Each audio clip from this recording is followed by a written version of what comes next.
Hi everyone. నెయ్యి తయారు చేస్తున్నాను.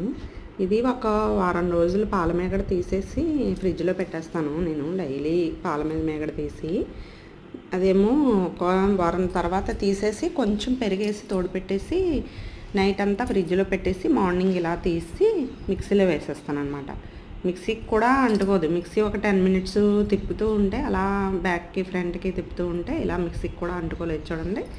తర్వాత ఒక పాన్లో వేసేసి శుభ్రంగా ఒక 2-3 టైమ్స్ 2-3 సార్లు శుభ్రం కడిగేసి స్టవ్ మీద పెట్టేసి అలా కొంచెం సేపు ఒక 10 నిమిషాలు అలా మరగనిస్తాను. మరిగిన తర్వాత కొంచెం కరివేపాకు ఉంటే కరివేపాకు, లేదంటే తమలపాకు అయినా సరే ఇది మరిగిన తర్వాత అందులో వేస్తాను అనమాట. మరిగిన తర్వాత మంచి స్మెల్ వస్తుంది.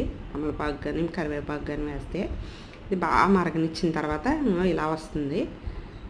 అప్పుడు స్టవ్ కట్టేసి కొంచెం చల్లారనిచ్చి బాగా అడుక్కి వచ్చేస్తుంది అనమాట. అప్పుడు వడకెట్టేసుకొని ఒక బాటిల్లో వేసుకుంటే మనం ఎప్పుడు కావాలంటే అప్పుడు యూజ్ చేసుకోవచ్చు, వాడుకోవచ్చు దేనిలో ఉన్నా. నేను వారానికి ఒకసారి ఇలా చేస్తానన్నమాట, పాల మీద మేగడ తీసేసి. కానీ చాలా బాగుంది. మరుగుతుంటేనే మొత్తం ఇల్లంతా మంచి స్మెల్ వస్తుంది.